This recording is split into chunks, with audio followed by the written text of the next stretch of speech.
Max Verstappen berhasil meraih kemenangan ketiganya musim ini pada gelaran perdana F1 GP Miami yang berlangsung Senin dini hari tadi.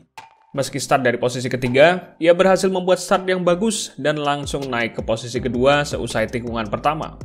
Ia kemudian berhasil menyalip rivalnya saat ini, yaitu Charles Leclerc, yang di akhir balapan harus puas finish di posisi kedua. Sedangkan podium ketiga sendiri ditempati oleh rekan setim Leclerc, yaitu Carlos Sainz, yang berhasil bertahan dari Sergio Perez di belakangnya. Walaupun secara overall balapan di Miami ini bisa dibilang agak membosankan dan dipenuhi dengan gimmick-gimmick khas Amerika, tapi tentu saja kami akan merangkum berbagai hal menarik sepanjang akhir pekan kemarin. Apa saja? Simak videonya sampai habis. Kami sudah memprediksikan jika Red Bull bakal mempunyai keuntungan besar di GP Miami karena karakter sirkuit yang sangat cocok dengan mobil mereka. Miami mempunyai 3 buah lurusan dengan 2 diantaranya adalah lurusan yang cukup panjang. Itu sangat cocok dengan mesin Red Bull Powertrain yang sangat powerful musim ini dan itu terbukti sepanjang balapan kemarin. Dalam kondisi normal tanpa DRS, Red Bull bisa unggul lebih cepat sekitar 5-10 km per jam dari Ferrari di lurusan. Hal tersebut sangat krusial dalam keberhasilan Max Verstappen finish di depan Leclerc di race pagi tadi. Sebenarnya, akhir pekan tidak berjalan begitu mulus bagi pembalap Belanda tersebut. Ia sempat mengalami masalah di sesi latihan bebas pertama dan kedua pada hari Jumat. Paling mengkhawatirkan tentu saat sesi FP2, ketika Verstappen harus menghabiskan mayoritas waktunya di garasi karena mobilnya mengalami masalah hidrolik dan rem belakang yang overheating. Masalah-masalah yang menimpa tersebut dan ditambah Ferrari yang berhasil mengunci posisi 1-2 saat kualifikasi sempat membuat Red Bull kurang begitu diunggulkan di Miami. Tapi, situasi kemudian berbalik ketika balapan.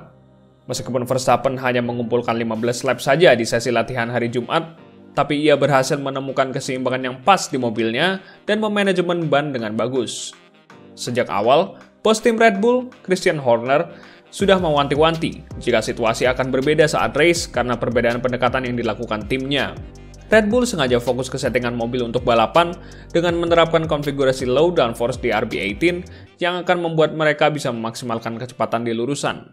Berbeda dengan Ferrari yang lebih berfokus di kecepatan tikungan dengan konfigurasi high downforce mereka. Situasi ini hampir mirip dengan kondisi di GP Arab Saudi beberapa waktu lalu.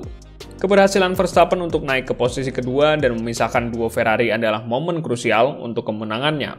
Dengan naik ke posisi kedua, ia mampu dengan leluasa menekan Charles Leclerc di depan dan bisa menyerangnya kapan saja. Verstappen kemudian berhasil menyalip Leclerc di akhir lap ke-8 dan praktis memegang kendali balapan sejak itu. Ia sempat mendapat tekanan dari pembalap Monaco tersebut di 10 lap jelang finish seusai periode safety car. Tapi lagi-lagi, mesin RBPT yang powerful jadi penyelamat Verstappen dan ia bablas menjadi pemenang balapan. Hasil ini membuatnya semakin menipiskan jarak dengan Leclerc di puncak klasemen dengan terpaut 19 poin saja dan membuat momentum beralih ke pihak Red Bull.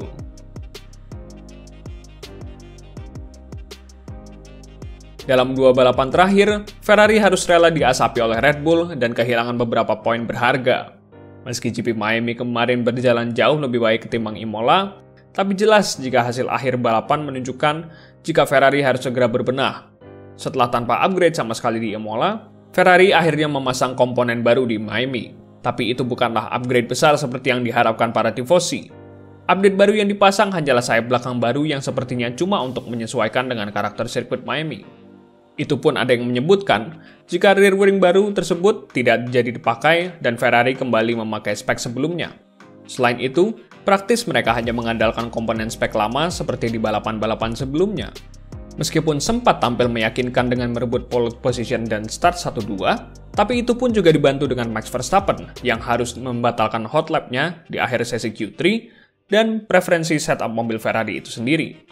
Kelemahan Ferrari semakin terlihat saat balapan, di mana secara race pace, mereka lagi-lagi kalah dari Red Bull. Walaupun mungkin karena karakteristik sirkuit, tapi jika kita melihat keseluruhan balapan kemarin, terlihat jika Ferrari tak bisa menyamai kecepatan Red Bull. Salah satu aspek yang harus segera dibenahi oleh tim kuda jingkrak ini adalah soal ban. Seperti di Imola, Charles Leclerc lagi-lagi mengalami masalah ban yang dinilai terlalu cepat aus di pertengahan balapan. Ini ditunjukkan dari beberapa kali ia melakukan kesalahan setelah dilewati oleh Verstappen, seperti melebar di tikungan 17. Sekarang yang terpenting adalah, bagaimana Ferrari harus bereaksi setelah dua balapan diasapi oleh Red Bull yang punya tingkat pengembangan mobil lebih bagus dari mereka. Balapan selanjutnya di Spanyol akan lebih mengutamakan aerodinamika ketimbang power mesin.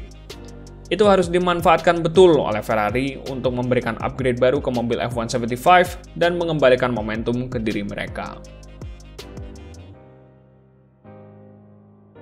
Mercedes sempat membuat kita semua heboh ketika mereka secara mengejutkan berhasil tampil kompetitif, bahkan sempat memimpin catatan waktu di FP2 lewat George Russell. Mercedes memang membawa sejumlah upgrade baru di mobilnya, yaitu dari bagian sayap depan yang sedikit dirompak, serta sayap belakang yang dibuat dengan konfigurasi low downforce. Tapi, sayangnya, Russell tiba-tiba saja tak mampu tampil maksimal di kualifikasi dan harus rela gagal lolos dari sesi Q2. Ia mengeluhkan mobil yang mengalami porpoising dan sangat berbeda ketimbang sesi FP2 sebelumnya. Hal yang sama sebenarnya juga dikeluhkan Lewis Hamilton, yang mengatakan jika mobilnya terasa sama saja seperti balapan-balapan yang lain.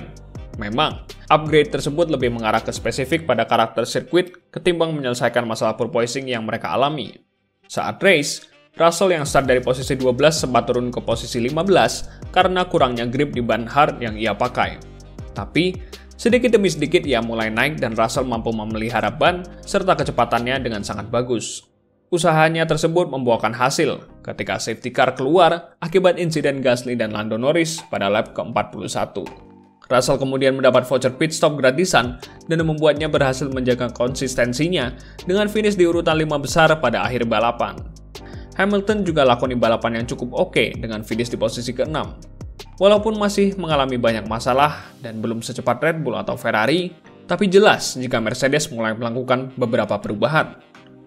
Meski pelan-pelan, namun yang terpenting sekarang adalah bagaimana Mercedes membangun momentum dan memperbaiki moral tim sepanjang musim ini. Kemudian momen-momen menarik lainnya di GP Miami kemarin adalah betapa kacau dan ramainya balapan di papan tengah. Strategi yang bervariasi dan banyaknya aksi balas overtake jadi tontonan menarik di tengah balapan yang membosankan dan cukup membuat ngantuk pas ditonton pagi-pagi buta. Paling seru tentu perebutan posisi antara duo Haas dan duet Aston Martin yang berjalan sepanjang pertengahan balapan. Sampai akhirnya, insiden terjadi beberapa lap jelang finish antara Mick Schumacher dan Sebastian Vettel di tikungan pertama. Padahal Mick saat itu sedang berada di posisi 10 besar dan berpeluang meraih poin perdananya di F1.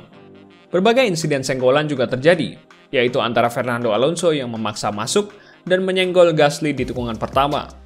Senggolan itu menyebabkan mobil Gasly alami sedikit kerusakan, yang kemudian ia nilai jadi penyebab insidennya dengan Lando Norris yang memicu safety car keluar.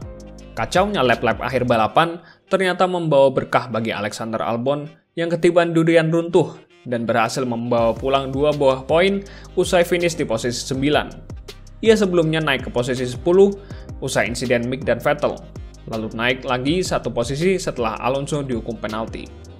Momen mana yang jadi favorit kalian di GP Miami? Tulis di komentar dan jangan lupa beri like dan subscribe untuk konten-konten F1 lainnya.